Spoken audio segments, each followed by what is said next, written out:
Estão aqui comigo no estúdio a doutora Ângela Vieira, que é diretora científica da Sociedade Gaúcha de Homeopatia, e o biólogo Eli Vieira, que é presidente da Liga Humanista Secular do Brasil. Tudo bem? Tudo bem. Sejam bem-vindos aqui Obrigado. ao Sinta Liga. Vamos ver qual é o assunto de hoje com o repórter Rodrigo Guerin.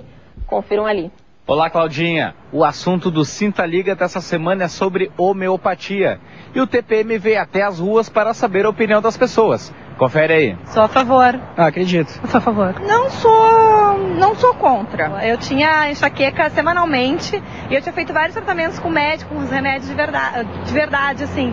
E nada resolvia. E aí com a homeopatia eu comecei a melhorar. Agora eu tenho uma vida completamente normal, não tenho mais dor de cabeça, assim, muito, não frequentemente. E é uma homeopatia que eu tomo todo dia e não tenho mais. Agora minha vida é totalmente normal. Eu sou totalmente a favor, acho ótimo.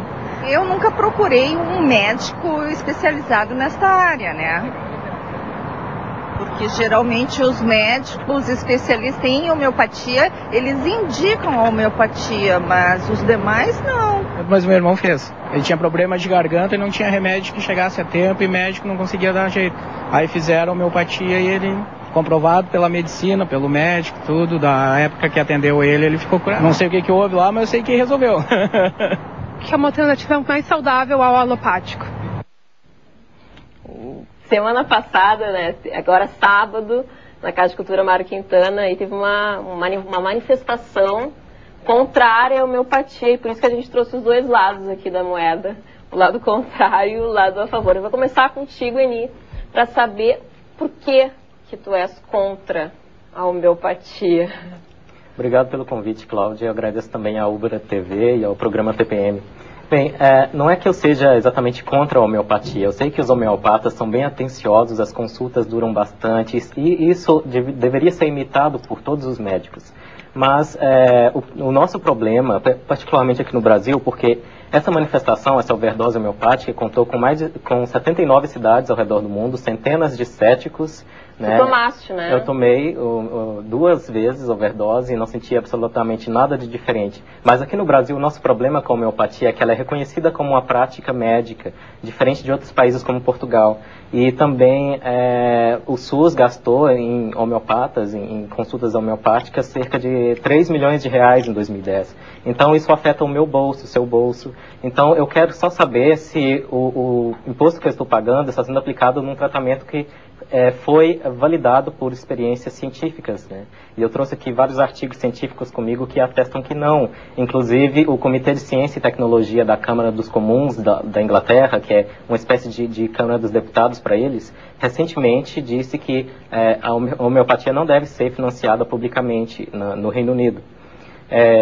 Lá na Austrália também existe essa oposição forte à homeopatia e a certos outros tratamentos complementares. Também na Holanda, o governo local fez um estudo durante 17 anos sobre a eficácia da homeopatia e outras terapias alternativas e a homeopatia não diferiu do placebo, ou seja, o medicamento homeopático não difere, isso estatisticamente testado, não difere de pílulas de farinha. Placebo? Placebo. Essa é a definição de placebo, quando você recebe uma pílula de farinha ou algo inócuo e melhora. E o placebo, as pessoas têm uma ideia de que a melhoria, você melhora por vontade ou crença ou pensamento positivo. Não é exatamente assim. Em dezembro passado, a Universidade de Harvard testou o placebo, contando para as pessoas, isso é placebo. Inclusive colocavam uma tarja, placebo. As pessoas tomavam e melhoravam. Não todas, algumas. Mas quando a doença é grave, quando é uma infecção por patógeno, quando é uma doença genética, o placebo não vai funcionar, porque a causa física é bem compreendida, né, da doença em questão. Tô vendo que a Ângela tá se sacudindo aqui da cadeira. Não, mas tá querendo falar também, né, Ângela? Cada um tem um espaço aqui, a gente é bem democrático aqui no programa. Ele falou em terapia alternativa, as pessoas confundem muito, né, a homeopatia com florais, ainda há essa, né? O que é a homeopatia, na tua opinião? A homeopatia tem um princípio que é o princípio fundamental dela, que é o princípio da similitude. Se não houver similitude, não existe homeopatia, mesmo que tu tome um remédio dito homeopático. Ou seja, para um medicamento te tocar, é preciso que o teu organismo, pela linguagem dele, denuncia a necessidade dessa substância. Vai denunciar como? Pelo conjunto de sinais e sintomas que tu apresenta, que são semelhantes aos que os experimentadores daquela substância manifestaram por ocasião do experimento. E só isso é homeopatia. O resto tudo pode ser usar remédio homeopático e não é homeopatia, né? O floral tem um princípio muito diferente da homeopatia. Eu não conheço a terapia floral em profundidade, por isso eu não gosto de falar, porque eu acho que para a gente falar sobre algo, precisa conhecer aquele algo. O floral trabalha com a energia das flores, né? E das plantas. Mas trabalha não sob a lei da similitude, ou seja, não é preciso haver semelhança do quadro que tu tenhas com o medicamento que eu vou utilizar, né?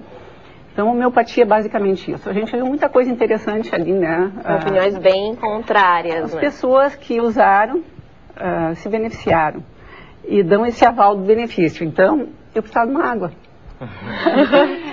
Fez uma produção. De uma água homeopática. Uma água. Então, assim, ó, a gente já vê, isso não é uma pesquisa científica, é uma opinião, né? Ele traz algumas coisas se referindo a cidades ou países. Na verdade, isso são movimentos de algumas pessoas em cidades ou países, né? Porque a manchete apresenta assim: 9 países, né, aderiram. Não são 9 países, né, que aderiram.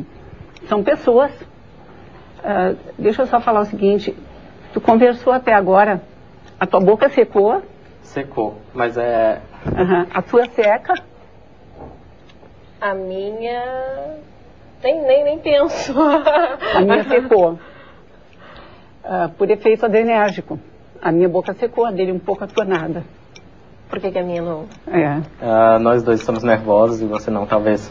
Não, eu sou extremamente nervosa. Tem gente que vai ficar nervosa e a boca não vai secar, né? Então, se a boca dele não secar, ele vai negar que a minha secou. Porque eu estou nervosa. Bem, a gente ouviu várias pessoas falando... A gente está falando de individualidade. Sim. Nós vimos individualidades de relatos de cura. Eu só posso fazer uma pergunta, assim, o que me deixa extremamente na dúvida, porque eu sei que a homeopatia, ela é também aplicada em tratamentos de animais. Eu estou fazendo uma pergunta aqui totalmente neutra, claro que eu tenho minha posição, mas eu não tenho que externar ela aqui, né? Por que em relação a placebo, tu falaste, né? Placebo significa que eu estou tomando, pode ser uma pílula de farinha, mas eu acredito tanto que aquilo é um medicamento, pode ser para emagrecer ou qualquer outro, que eu acabo não sentindo fome porque eu acredito, né? Em relação aos animais, que são seres que não têm a nossa consciência, não têm a nossa inteligência, como que a homeopatia faz efeito no animal?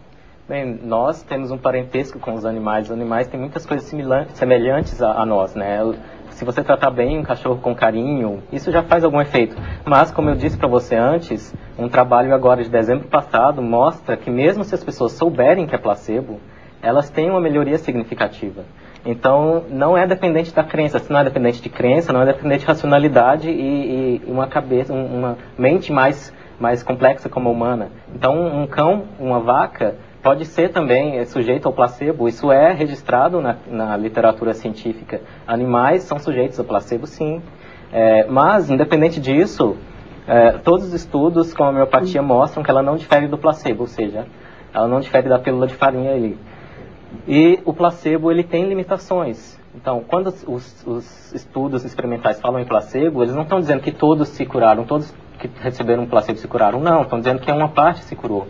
E o teste, a aprovação do remédio, ela é condicionada a ele ser mais eficaz que o placebo. Então, nós conhecemos que o placebo tem efeito terapêutico, sim, mas para um medicamento ser aprovado, ele tem que ser mais eficaz. Sim. Então, para a ciência, não adianta você dizer, para mim funcionou, para fulano funcionou, para a tia da prima, da irmã, da vizinha funcionou. Mas existem casos negativos também. Uma criança, um bebê de 10 meses lá da Austrália, em 2002, morreu com eczema de pele, que é uma doença simples de ser tratada com medicamento convencional, porque os pais acreditavam piamente que a homeopatia curaria o bebê. Não funcionou, o bebê infelizmente faleceu. Eu queria colocar, quando a gente trabalha com ciência, não dá para usar isso que tu usou agora. Porque assim, ó, todos os dias, inúmeras pessoas morrem de efeito colateral de medicações e de quimioterapia. O fato de uma criança ter morrido na mão de um pai que exerce homeopatia, isso não valida ou invalida a homeopatia. Isso só fala o seguinte: esse pai estava tão emocionalmente afetado que ele não procurou um outro recurso. Porque fazer medicina é procurar os recursos disponíveis. Eu sou homeopata, mas eu sei qual é o limite do meu trabalho. Então, não se pode, quando se fala em ciência, usar esse tipo de argumento. Sim, porque é um argumento pobre. Eu te escutei agora, tu vai... Sim, claro. Bom, segunda questão. Quando tu falou na questão do animal, o efeito placebo em animal, o efeito placebo só vai acontecer em animal se tu estiveres trabalhando com um animal sujeito ao efeito placebo. Se tu trabalha com um animal no campo que não está sujeito ao efeito placebo, tu estás igualando os braços da tua experiência ou pesquisa. O efeito placebo só existe pela impressionabilidade que é própria do humano e do animal doméstico, porque o animal doméstico é um animal humanizado. Nós emprestamos a humanidade ao animal doméstico e é por isso que ele faz uso disso também. Mas tu não encontra isso no animal no campo. Por exemplo, quando tu trabalha com um grande rebanho de gados, trabalha em estudo duplo cego, tu não tem efeito placebo ali. Tu coloca o gado na pastagem, recolhe e ele recebe. Compreende? Porque se tu defende essa hipótese do efeito placebo, eu devo te dizer então que o efeito placebo tem a mesma questão quando o teu braço de trabalho em ciência está sendo elaborado. Infelizmente eu vou ter que encerrar o nosso papo, tá muito bom. Eu vou convidar vocês para a gente continuar debatendo esse assunto numa outra oportunidade, né? Bom, é importante nós sempre termos um espaço para discutir as ideias, né? E ouvir aí os dois pontos ou mais pontos de vista. Esse também é o papel do TPM, o papel de informar e debater. Bem, gente, muito obrigada pela presença de vocês aqui no programa. O TPM de hoje fica por aqui e a gente se encontra amanhã às 15h30. Um beijo carinhoso. Fica com Deus.